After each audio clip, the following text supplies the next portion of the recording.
Dr. Sarah Chun had never expected her xenobiology research to lead her to babysitting duty, but here she was sitting cross-legged on the soft purple moss that served as flooring in the Zephyrian habitat dome. The child before her was unlike anything she had ever encountered in her 15 years of interspecies relations work. HFY was small, even by Zephyrian standards, with translucent blue skin that seemed to shimmer in the artificial light. Most striking were the milky white orbs where eyes should be, completely sightless according to every medical scan they had performed. The Zephyrian delegation had arrived at Luna Station 3 months ago, seeking medical assistance for their people. A strange plague was sweeping through their worlds, one that seemed to target the neural pathways responsible for precognitive abilities that all Zephyrians possessed to some degree. The adult Zephyrians could still function despite their diminished foresight, but the children were suffering terribly. Without their natural ability to sense immediate future dangers, they were becoming anxious, withdrawn, and, in some cases, completely catatonic. HFY was the worst case they had seen. The child had been found in the ruins of a destroyed settlement on Zephyr Prime, the sole survivor among hundreds. The trauma had left the young Zephyrian not only blind, but seemingly unable to access any of the precognitive abilities that were birthright to the species. The child rarely spoke, barely ate, and spent most days curled in the corner of the habitat dome, rocking slowly back and forth. Sarah had volunteered to spend time with HFY, not out of any particular expertise with traumatized alien children, but because she understood loneliness. Growing up as the only child of 2 workaholic xenobiologists, she had spent countless hours alone, finding comfort in the stories she read. Books had been her companions when her parents were away on research expeditions, and she wondered if perhaps stories might help this frightened child as well. "Hello, HFY," Sarah said softly in the musical Zephyrian language she had been studying. Her pronunciation was still clumsy, but the child's pointed ears twitched slightly at the sound. It was more response than they had gotten in weeks. She pulled a worn paperback book from her bag. "I brought something I thought you might like. It's a story about a place called Earth, where I come from. Would you like to hear it?" The rocking motion stopped. HFY's blind eyes turned toward Sarah with uncanny precision, as if the child could somehow see exactly where she sat. "Your planet," HFY whispered in heavily accented standard. "The dangerous one." Sarah blinked in surprise. It was the first full sentence they had heard from the child since arrival. "Dangerous? I suppose it can be, but it's also beautiful. Would you like me to tell you about it?" A nearly imperceptible nod. Sarah opened the book to the first page of The Secret Garden, one of her childhood favorites. She had chosen it specifically because it was about healing, about finding beauty in unexpected places, about the power of hope to transform even the most barren environments. When Mary Lennox was sent to Misselthwaite Manor to live with her uncle, everybody said she was the most disagreeable-looking child ever seen. As Sarah read, she watched HFY's reaction carefully. The child's rocking had stopped completely, and those milky eyes seemed fixed on Sarah's face with intense concentration. The Zephyrian's breathing had slowed and deepened, the first signs of relaxation they had observed. Sarah read for an hour, describing Mary's journey from a spoiled, lonely child to someone who discovered the magic of friendship and growth. When she reached the part where Mary first heard about the secret garden, HFY made a small sound, almost like a sigh of contentment. "The garden," HFY said when Sarah paused. "She will make it live again." "That's right," Sarah said, though she was puzzled. How could a child who had never heard this story before know what would happen next? "She'll bring it back to life with her friends' help." "Friends," HFY repeated, as if testing the word. "Mary finds Dickon and Colin. 3 make the magic stronger." A chill ran down Sarah's spine. Those characters weren't introduced until much later in the book. She glanced at the cover, wondering if perhaps HFY had somehow encountered this story before, but there was no way. Earth literature had only recently been introduced to the galactic community, and certainly hadn't reached the Zephyrian worlds before the plague began. "How do you know about Dickon and Colin?" Sarah asked gently. HFY tilted their head, an expression of confusion crossing the small features. I see them. In the story place. They are waiting for Mary to find them. The story place? Where stories live, HFY said, as if this should be obvious. When you read, I can see it. All bright and green and growing. Sarah felt her heart rate increase. This was impossible. Zephyrian precognition was well documented, but it was limited to sensing immediate future events, usually no more than a few seconds ahead. The ability to somehow perceive fictional narratives was entirely outside their known capabilities. HFY, she said carefully, what else do you see in the story place? The child was quiet for a long moment, those sightless eyes seeming to look through Sarah to somewhere else entirely. Many stories, came the whispered reply. So many. They branch like trees, like rivers. Some end in light, some in darkness. But all are connected. Connected how? By the readers. By the listeners. Every time someone hears a story, it grows stronger, more real.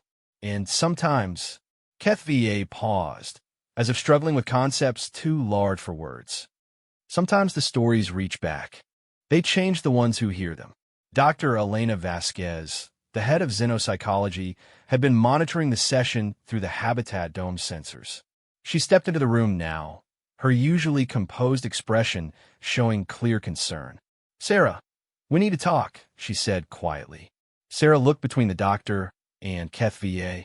The child had returned to the rocking motion, but less frantically than before. I'll be back tomorrow, HFY. We can read more of Mary's story then. Tomorrow Mary meets Martha, HFY said without looking up. She learns about the robin. Sarah's hands trembled slightly as she closed the book. That scene was still dozens of pages away. In the corridor outside the Habitat Dome, Dr. Vasquez pulled up a holographic display of neural scans. Sarah, look at this. These are HFY's brain patterns during your reading session. The display showed a three-dimensional map of neural activity, with different regions highlighted in various colors. Sarah wasn't a neuroscientist, but even she could see the unusual patterns. Instead of the normal limited activation they had observed in Zephyrian precognitive abilities, HFY's brain was lighting up like a festival display. This level of activity should be impossible, Dr. Vasquez continued. The neural pathways responsible for foresight in Zephyrians were damaged by the plague. HFY's scans have been essentially flat since arrival. But during your reading session, not only were those pathways active, they were operating at levels we've never seen before. What does that mean? I'm not sure yet. But, Sarah, I need you to be very careful. We don't fully understand what's happening here. And if HFY's abilities are somehow being enhanced rather than restored, we could be looking at unprecedented precognitive power. Sarah thought about the child's words about stories being connected, about reaching back to change their listeners. Dr. Vasquez, what if it's not just precognition? What if HFY is accessing something else entirely? What do you mean? The child knew details about a story I was reading. Not future events, but fictional events. What if the plague didn't just damage HFY's precognitive abilities? What if it somehow unlocked something new? Dr. Vasquez frowned. That's highly speculative.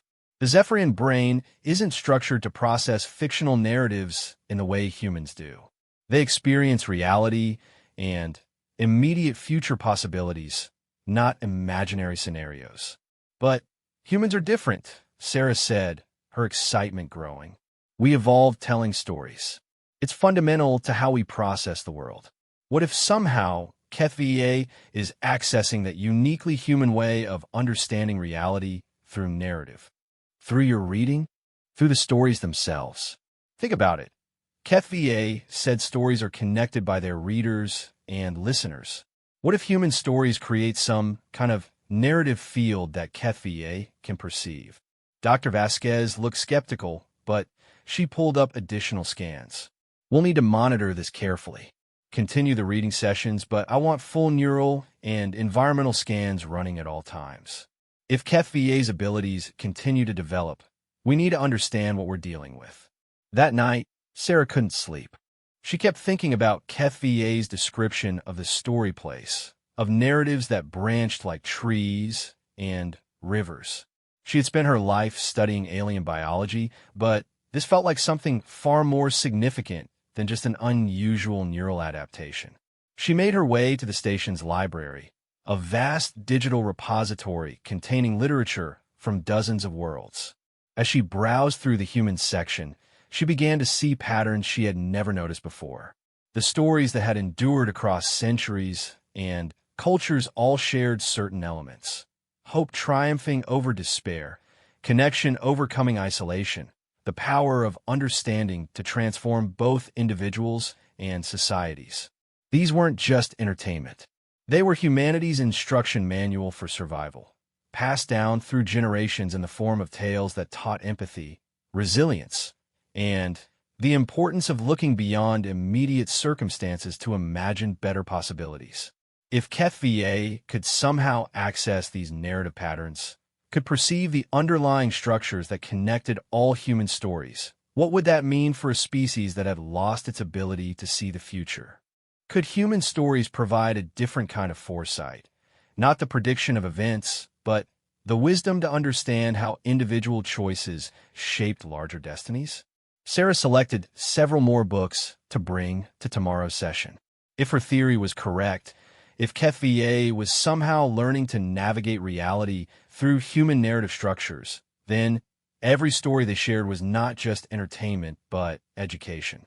She was teaching this traumatized child to see the world through human eyes, to understand that even in the darkest circumstances, there was always the possibility of hope, growth, and transformation. But as she made her selections, Sarah couldn't shake the feeling that she was missing something crucial. HFY had spoken about stories reaching back to change their listeners. What if the influence wasn't flowing in only one direction? What if, in learning to see through human stories, HFY was also somehow altering those stories in return? She pulled up the station's security logs and requested access to the sensor data from HFY's habitat dome. The readings showed subtle but consistent fluctuations in the local electromagnetic field that coincided with their reading sessions. The patterns were too regular to be coincidental, too complex to be equipment malfunction. Something was definitely happening during their story time, something that went beyond simple neural adaptation or psychological healing. Sarah found herself both thrilled and terrified by the possibilities. Tomorrow, she would read more of The Secret Garden to HFY. She would watch those milky eyes that seemed to see far more than anyone realized. Listen to that small voice that somehow knew secrets hidden within stories that hadn't yet been told. And she would try to understand what it meant that a blind alien child could navigate the landscape of human imagination with such ease. The future, Sarah realized, might depend on understanding the connection between stories and reality that HFY was somehow learning to manipulate. Because if stories could reach back and change their listeners, then perhaps the right story, told to the right listener, could change everything. As she finally drifted off to sleep, Sarah dreamed of gardens both secret and vast, of stories that grew like living things, and of a small blue child who could see futures that existed only in the realm of imagination, until someone spoke them aloud. Sarah arrived at the Habitat Dome the next morning to find HFY sitting in exactly the same position as the day before, but something was different. The air itself seemed charged with potential, and the purple moss beneath the child appeared more vibrant, almost luminescent in places. The environmental sensors were registering readings that made no sense. Localized changes in electromagnetic fields, minute fluctuations in atmospheric composition, and quantum resonance patterns that shouldn't have been possible in such a controlled environment. "Good morning, HFY," Sarah said, settling into her usual spot with The Secret Garden in her hands. "Mary dreamed of the robin last night," HFY said without preamble. It showed her where the key was hidden. Sarah's breath caught. She hadn't read that scene yet, and the child's timing was unsettling. But she had decided to trust this process, whatever it was turning out to be. "Would you like me to read about it?" HFY nodded, those milky eyes fixed on Sarah with an intensity that seemed to look through her into dimensions she couldn't perceive. As Sarah read about Mary's discovery of the key to the secret garden, she watched HFY's reactions carefully. The child's breathing had synchronized with the rhythm of her reading, and the translucent skin was taking on a subtle glow that pulsed in time with certain words. When Sarah reached the part about Mary turning the key in the hidden door, HFY gasped softly. "She opens more than a garden," the child whispered. "She opens possibility itself." Dr. Vasquez was monitoring from the observation room, and Sarah could see her gesturing frantically at the neural scanning equipment. Whatever was happening in HFY's brain was apparently off the charts again. "Tell me what you see." "HFY," Sarah said gently. "The garden is alive," came the reply. "Not just growing, but thinking, dreaming. It knows Mary is coming, has been waiting for someone to care about it again. But it's more than just a place. It's a symbol. A symbol of what?" HFY was quiet for a long moment, head tilted as if listening to something Sarah couldn't hear. "Hope. Healing. The human gift. The human gift. Your species," HFY said. "You alone among the known peoples tell stories about transformation. Other races speak of what was, what is, what will be. But humans..." The child paused, struggling with concepts that seemed almost too large for words. "Humans tell stories about what could be, what should be, what becomes possible when someone believes enough to make it real." Sarah felt a chill of recognition. In all her years of xenobiology, she had studied dozens of alien cultures, their art forms, and communication methods. The child was right. No other species created fictional narratives the way humans did. Most aliens recorded history, shared technical knowledge, or communicated immediate experiences. Only humans seemed compelled to create elaborate imaginary scenarios and treat them as if they contained fundamental truths about existence. "Is that why you can see the stories, HFY? Because they're different from other forms of communication?" "I see them because they are alive," the child replied. "Every time a human tells a story, they create a small reality in the space between minds. Usually it exists only for a moment, but some stories..." HFY gestured vaguely at the air around them. "Some stories are told so many times, believed so deeply, that they become real in ways your people don't understand." "Real how?" "They create patterns, probability paths. When enough minds share a story, it becomes a template that reality can follow. The secret garden Mary finds, it's not just one garden in one story. It's the idea of all hidden places where healing can happen. All the people who ever read this story carry that possibility inside them." Sarah's hands were trembling slightly as she held the book. "HFY, are you saying that fictional stories actually influence real events?" "Not influence," the child corrected. "Create. Your stories are blueprints for reality that doesn't exist yet. And when someone who needs healing finds the right story at the right time..." HFY looked up at Sarah with those unseeing eyes that somehow saw everything. "Miracles become possible." Dr. Vasquez stepped into the dome, her expression a mixture of fascination and concern. "Sarah, we need to discuss what's happening here. The readings we're getting are unprecedented." "Let me finish this chapter first," Sarah said, though she wasn't sure why it felt important to continue. As she read about Mary's first glimpse of the secret garden, overgrown and seemingly dead, but full of hidden potential, HFY began to hum. It was a sound unlike anything Sarah had heard before. Not quite music, but not quite language either. The purple moss beneath them began to glow more brightly, and tiny points of light appeared in the air around the child, like fireflies made of pure energy. "The story is taking root," HFY said softly. "Growing here in this moment. Mary's garden becomes our garden." Sarah looked around the dome in amazement. The sterile environment was transforming before her eyes. The walls seemed to fade, replaced by glimpses of stone walls covered in ivy. The artificial lighting took on the quality of sunlight filtering through leaves. For just a moment, she could swear she smelled earth and growing things. "This is impossible," Dr. Vasquez breathed. But HFY was speaking again, and their words carried a weight that seemed to bend reality around them. Not impossible. Human. This is how your people survive, by imagining better worlds and then making them real.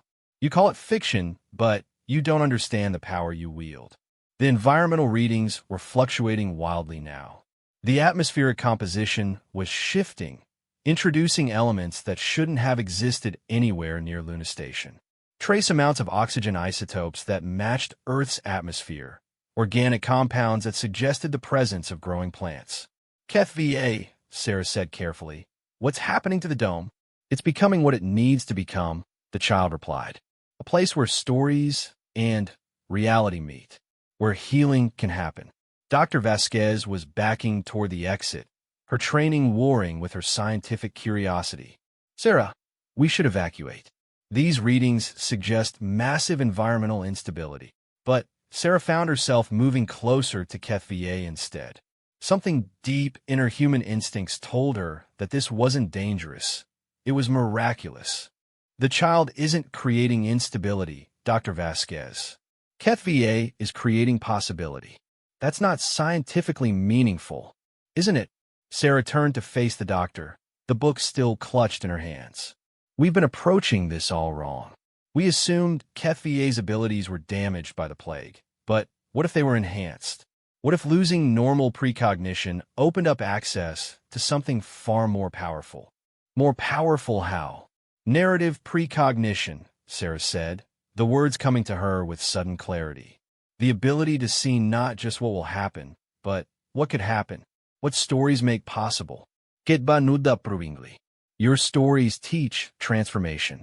They show how individuals can change themselves, their circumstances, their entire world through choice and belief and connection with others.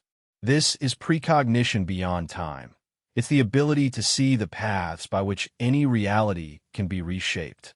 Dr. Vasquez stared at the readouts that showed impossible atmospheric readings, quantum fluctuations that defied known physics, and neural patterns that suggested a mind operating on principles no one had ever encountered before. You're saying this child can somehow edit reality using human stories as templates? Not edit, HFY corrected gently. Guide. Stories don't force reality to change. They show reality how it could change. They create invitation for possibility. But how? Because, HFY said, humans are the only species that dreams of becoming something other than what they are. Your stories are maps to transformation, and transformation is the most powerful force in the universe. More powerful than any technology, any weapon, any natural law. The ability to imagine better and then become better. This is what makes humans special. Sarah felt tears prickling at her eyes. All her life, she had studied alien species that seemed superior to humans in various ways. Stronger, more intelligent, possessed of remarkable natural abilities. But this traumatized child was suggesting that humanity's gift for storytelling was actually their greatest strength. The plague that affected your people, Sarah said slowly. What if it wasn't really a plague at all? What if it was exposure to human narrative patterns? What if contact with our stories was overwhelming Zephyrian precognitive abilities because they're fundamentally different from anything your people had ever encountered? HFY tilted their head thoughtfully. The plague began after the first trade delegations returned from human worlds. They brought back many things, technologies, artistic objects, recorded entertainments, including human stories. Dr. Vasquez was rapidly accessing files through her neural interface. The timeline matches, she said quietly. The first cases of what we called the plague appeared within weeks of the first cultural exchange missions. But why were the children affected most severely? Sarah asked. Children learn patterns, HFY replied. Adult minds are fixed in their ways of seeing. But children absorb new possibilities like water. When young Zephyrian minds encountered human stories, they try to process them the same way they processed precognitive data. The narrative structures were too complex, too rich with transformational potential. It overwhelmed their developing neural pathways. But you survived, Sarah pointed out. I survived because I was already damaged, Kefie said matter-of-factly. The trauma of losing my community broke my normal precognitive pathways. When the story patterns reached me, instead of overwhelming functional neural networks, they found broken ones that could be rebuilt in new configurations. The implications were staggering. Sarah looked around the dome, which was still shimmering with impossible environmental changes that suggested the presence of a secret garden that existed only in fiction. KFVA, if you can access human narrative patterns, if you can use our stories as templates for reality transformation, I can help my people, the child finished. Not by restoring their old abilities, but by teaching them new ones. Human ones. The power to imagine better futures and make them real. Dr. Vasquez was quiet for a long moment, processing the implications. This could change everything. If narrative precognition is a learnable skill, if human storytelling patterns can be adapted by other species, we could teach the universe to dream, Sarah said softly. Kefie smiled for the first time since arriving at the station, an expression of such pure joy that the air around them seemed to sparkle. Yes, we read stories together, and we teach all the peoples of the galaxy that transformation is possible, that no one has to remain trapped by what they are. They can become what they dream of being. But where do we start? Dr. Vasquez asked. Kefie gestured at the book in Sarah's hands. With the secret garden, with Mary and Colin and Dickon learning that growth requires both tending and believing. We start by finishing this story, and then we find others. Stories of healing, of hope, of connections that bridge any distance. How many stories will we need? All of them, Kefie replied simply. Every human story ever told, every dream ever shared. We'll need them all to teach the galaxy what transformation looks like. Sarah opened the book to where they had left off, her hand steady now despite the magnitude of what they were apparently attempting. Around them, the impossible garden continued to bloom, fed by words and wonder and the uniquely human belief that any ending could be a beginning if you just knew how to tell the story right. Shall we continue? She asked. Kefie nodded, eyes bright with visions of futures that were only possible because someone, somewhere, had once imagined them. And Sarah began to read. 3 weeks had passed since Sarah first began reading to Kefie, and Luna Station had become the center of unprecedented scientific activity. Teams of researchers from across the galaxy had arrived to study what was being called the narrative resonance phenomenon, though Sarah privately thought that name didn't begin to capture what was actually happening. The Habitat Dome had been expanded twice to accommodate the changes that continued to manifest during their reading sessions. What had started as glimpses of a secret garden had evolved into a fully realized alternate environment that coexisted somehow with the station's normal architecture. Sensors detected the presence of Earth-like soil, growing plants, and atmospheric conditions that varied with the emotional content of whatever story was being shared. But, more importantly, Kefie was no longer alone. The Andorian delegation is here, Dr. Vasquez announced as she entered the observation room where Sarah was preparing for the day's session. They're requesting immediate access to the phenomenon.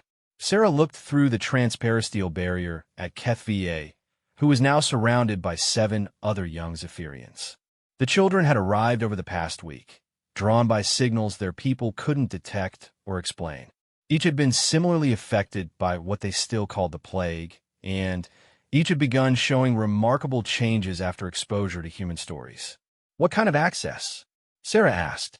They want to establish a permanent research colony here. They believe what you and Kefie have discovered could be weaponized. Sarah's blood ran cold. Weaponized how? Think about it, Sarah.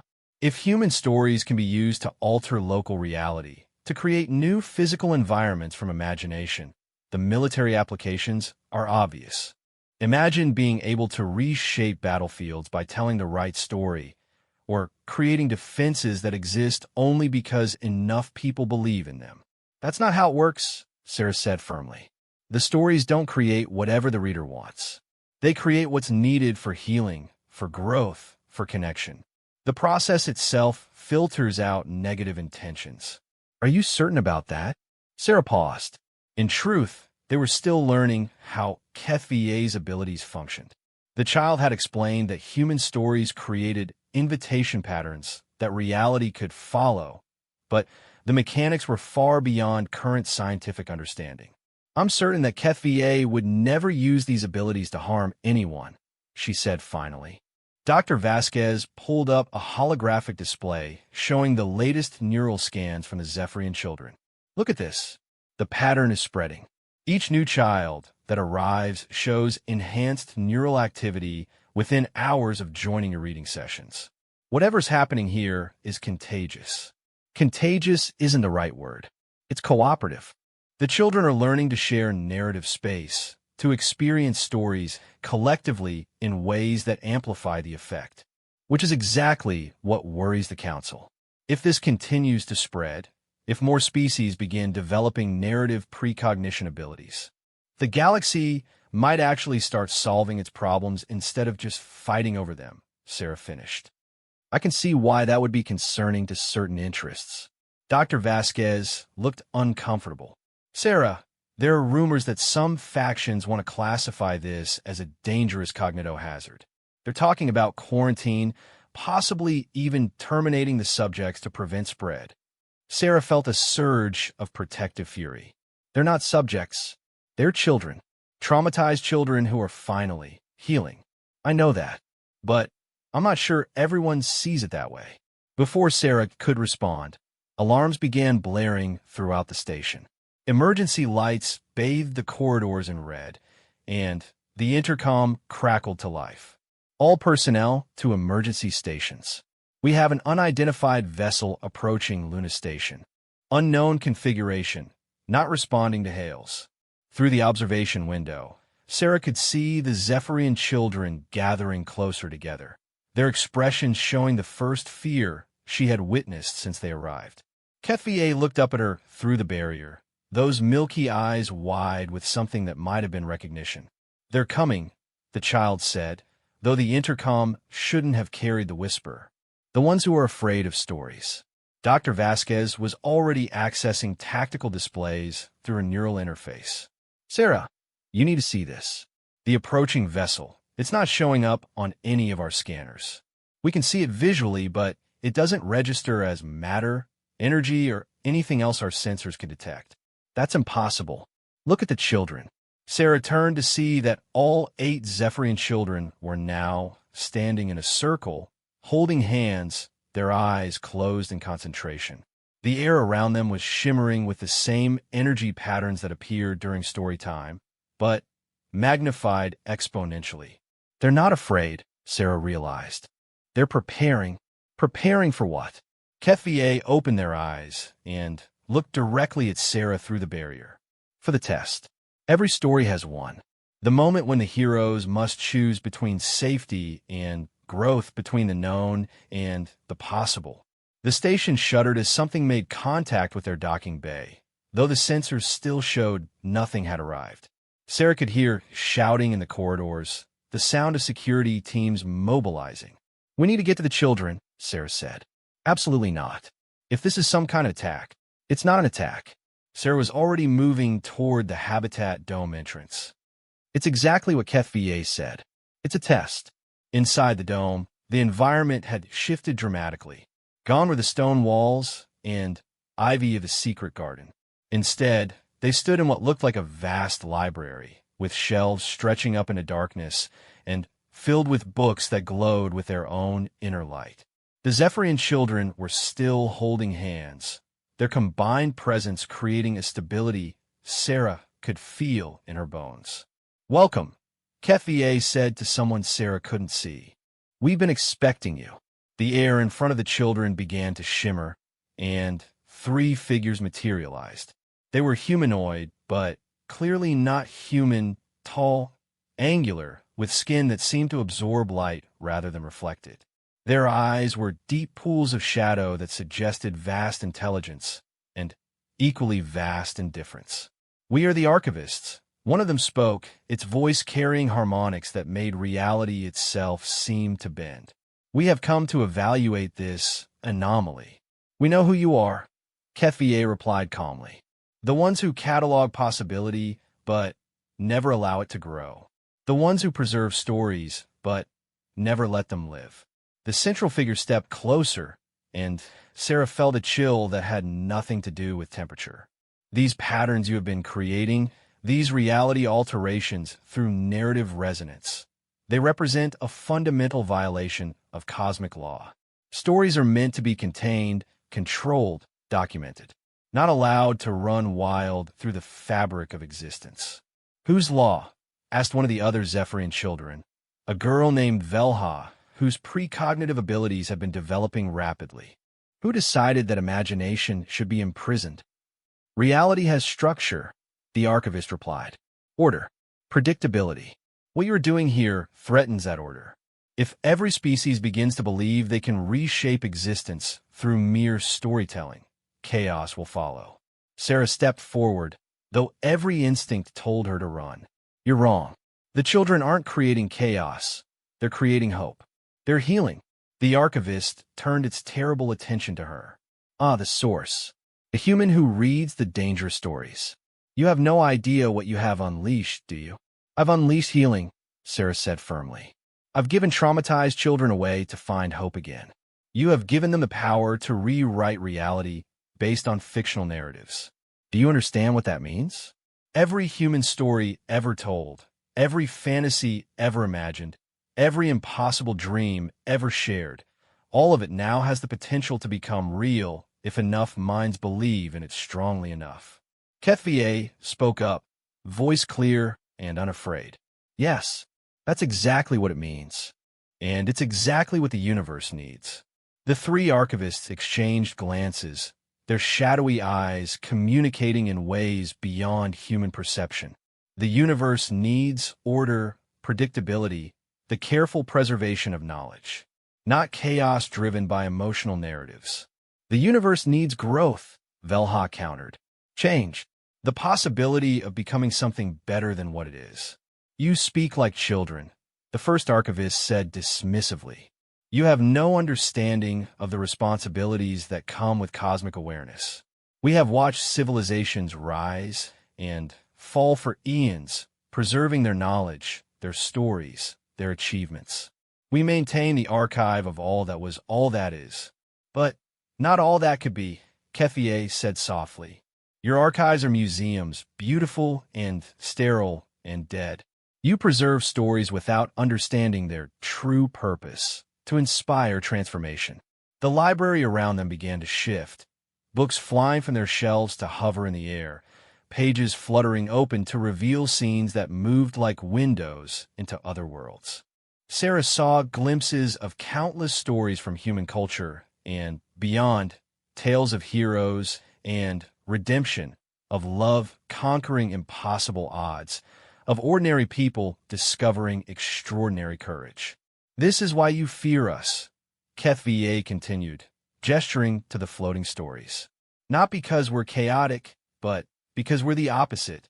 We're the universe learning to dream of becoming better than it is. And dreams once dreamed want to become real." The lead archivist raised a hand that seemed to bend space around it. "Enough. This contamination will be contained. The subjects will be relocated to proper facilities where their abilities can be studied and controlled." "No," Sarah said, stepping between the archivist and the children. "They're not going anywhere. You cannot stop us. You are merely human." "Yes," Sarah said and smiled. "I am merely human, which means I grew up believing in impossible things. I was raised on stories that taught me ordinary people could change the world if they had enough courage, enough love, enough stubborn refusal to accept that things have to stay the way they are." The Zephyrian children began to glow, their combined presence creating patterns of light that transformed the library around them. New shelves appeared, filled with books that had never been written but somehow needed to exist. Stories of friendship between species, of healing that transcended physical law, of love that bridged any distance. Every human story ever told, KFVA said, every dream ever dreamed, every hope ever held. They're all connected, all part of the same vast narrative that says transformation is possible. And now we share that with the galaxy. The archivists were backing away, their forms becoming less solid as the narrative energy around them intensified. This is not over, the leader warned. The Council will not allow this chaos to spread.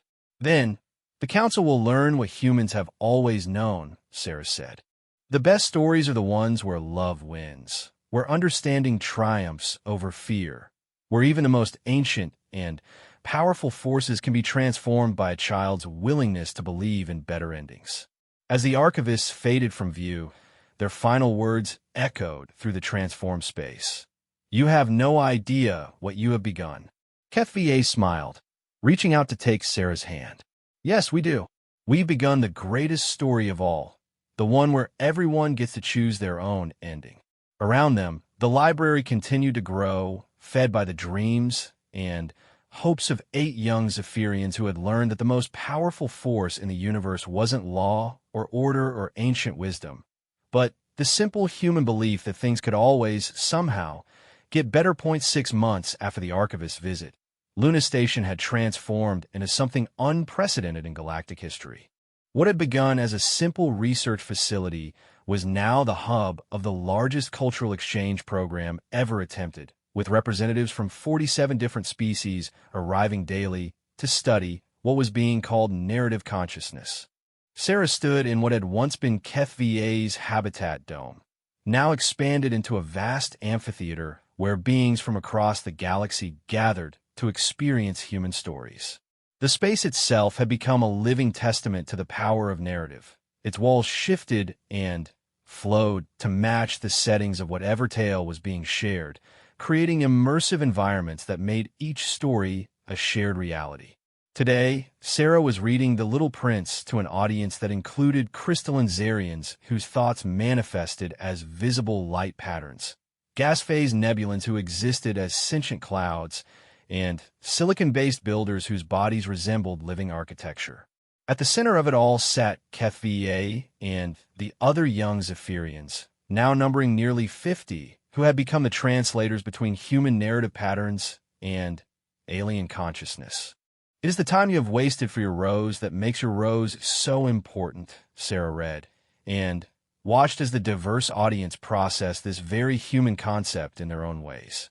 The Zarians' light patterns softened to warm golds and pinks, the nebulans condensed into more defined forms, as if trying to understand the value of physical attachment, and the builders began rearranging their body structures into shapes that somehow conveyed tenderness. KFVA's voice carried to every being present despite speaking barely above a whisper. The prince understands what makes humans special. You find meaning not in perfection, but in the act of caring itself. Time invested in love is never wasted, even when the object of that love is imperfect. Azarian's crystalline form chimed with harmonics that translated through the universal interfaces as a question. But why do humans choose to love what is flawed? Surely perfect beings would inspire greater devotion. Because, said Velha, now recognized as one of the most gifted narrative interpreters among the children, perfection cannot grow. Humans love the potential they see in others, not the completion they've already achieved. Love becomes the force that enables transformation. Dr. Vasquez monitored the session from the observation deck, marveling at readings that showed unprecedented levels of cross-species neural synchronization. The different alien minds weren't just hearing the story. They were learning to experience reality through human cognitive patterns, developing what the research team had termed empathetic projection, the ability to understand experience from perspectives other than their own. The implications were staggering. For the first time in galactic history, species that had been unable to truly communicate were beginning to understand each other on a fundamental level.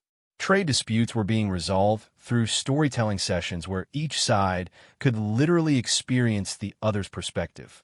Territorial conflicts were dissolving as former enemies shared narratives that revealed common desires for safety, belonging, and meaning. But not everyone was celebrating these developments. Dr. Chun, came a voice from behind her. Sarah turned to find Admiral Hassan, head of Earth Galactic Defense Force, flanked by 2 security officers. His expression was grim. "Admiral," Sarah nodded politely. "I wasn't aware you were visiting the station. This isn't a social call. We need to discuss what's happening here." Sarah glanced back at the amphitheater, where the diverse audience was now sharing their own versions of stories about love and loss. A builder was reshaping itself into a narrative sculpture that told the history of their people's search for meaning and creation, while a Nebulan was creating atmospheric patterns that conveyed the loneliness of existing without solid form. "What's happening here is beautiful," Sarah said. "We're teaching the galaxy to understand itself." "What's happening here is dangerous," Admiral Hassan corrected. "Do you have any idea how many treaties and trade agreements have been disrupted by these empathy sessions? The Hegemony Council is in chaos because species that have been enemies for millennia are suddenly claiming they understand each other too well to fight. And that's a problem? It's destabilizing the entire galactic power structure. The defense contracts alone." "Admiral," Sarah interrupted, "are you seriously suggesting that peace is bad for business?" "I'm suggesting that rapid cultural change creates instability, and instability leads to conflict. Better to maintain the status quo than risk galactic war." Before Sarah could respond, HFY appeared beside them. The child moved with an eerie silence that suggested abilities far beyond what anyone fully understood. "There will be no war," HFY said simply. "We have seen all the possible futures that branch from this moment, and in none of them does the galaxy choose violence over understanding." Admiral Hassan stepped back involuntarily. "The reports about you, are they true? Can you really see the future?" "I can see the stories that lead to different futures," HFY replied. "And the story being written now is one where beings learn to choose connection over conquest. But what about those who profit from conquest? What about established power structures? Military hierarchies? You're talking about fundamental changes to civilization itself." HFY tilted their head, those milky eyes somehow seeming to look through time itself. "Stories change everything, Admiral. That's what they're for. Your people have always known this, even when they forgot to remember it." Dr. Vasquez joined them, her expression troubled. "Admiral, I assume you're here about the latest incident." "What incident?" Sarah asked. "The Kevlar Empire declared an end to their 3,000-year expansion campaign this morning," Admiral Hassan said. "They're converting their entire military fleet into exploration and aid vessels. Their emperor claimed he experienced a human story about forgiveness and realized that conquest was just fear wearing armor." Sarah blinked. That's wonderful news. It's unprecedented disruption of galactic balance." The Kevlar Empire was the primary counterforce to the hegemony's expansion. Without their military pressure, the power dynamics of 6 sectors are completely destabilized. HFY looked up at the Admiral with something that might have been pity. "You're afraid the universe might become peaceful. I'm afraid the universe might become chaotic." "Same thing," HFY said softly.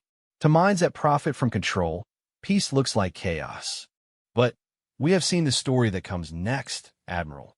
Would you like us to share it with you?" Admiral Hassan hesitated, clearly torn between duty and curiosity. "Is it safe?" "Stories are never safe," Sarah said. "That's what makes them powerful. But they are always true in ways that facts alone can never be." Around them, the amphitheater was transforming again as a new narrative began. The walls had become transparent, revealing the star field beyond Luna Station. But somehow the space felt larger, more connected to the cosmic web of stories that was apparently being woven throughout the galaxy.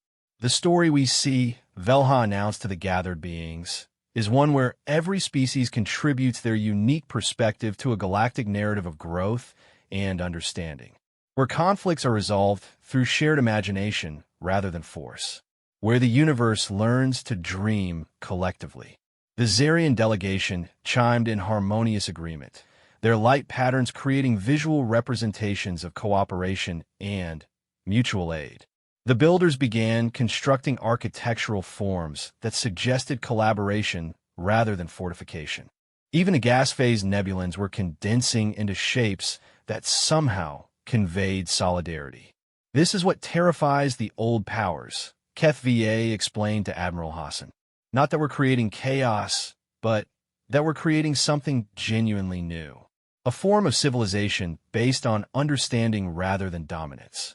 And if you're wrong, the Admiral asked, if this leads to collapse instead of cooperation, then we'll tell a different story, Sarah said. That's the beauty of narrative consciousness. It's self-correcting. If a story leads to suffering, the universe learns to tell a better one.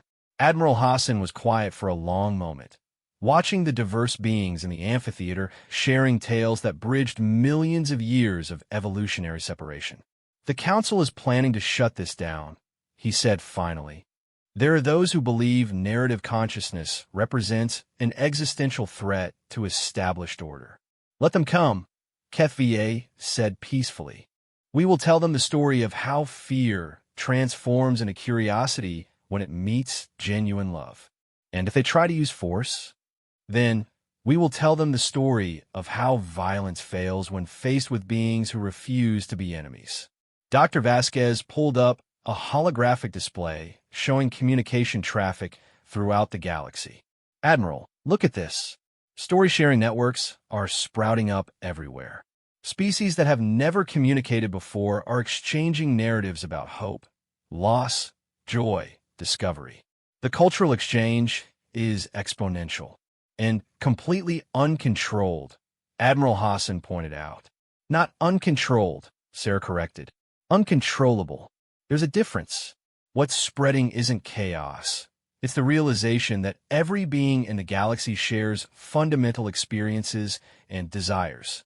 That understanding creates bonds that can't be broken by politics or economics.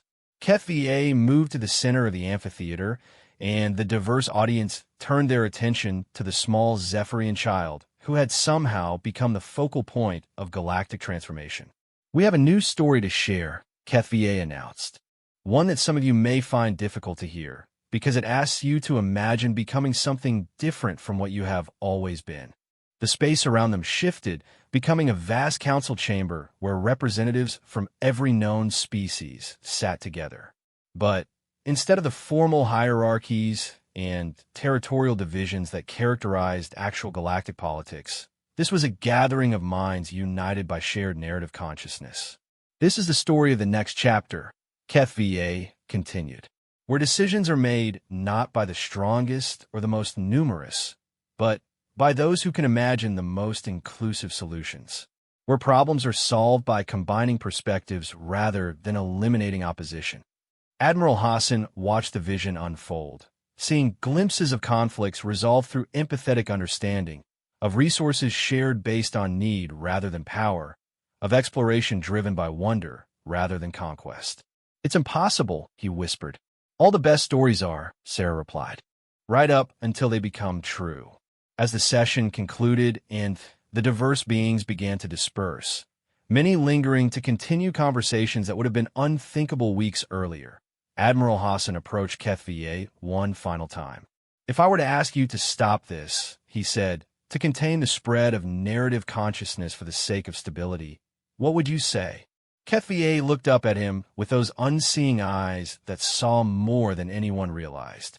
I would tell you the story of a man who was so afraid of change that he tried to stop the sunrise. And I would ask you whether, in the end, you think the darkness served him better than the light. Admiral Hassan left without another word, but Sarah noticed he didn't look like a man preparing for battle. He looked like someone who had just been offered a glimpse of a future too beautiful to destroy, even if it meant abandoning everything he thought he knew about how the universe worked. The story was spreading, growing stronger with each telling, each translation between minds that had never before attempted to truly understand each other. And somewhere in the vast network of narrative consciousness that was emerging across the galaxy, new possibilities were taking root, stories of cooperation, understanding, and shared growth that were slowly but inevitably becoming real.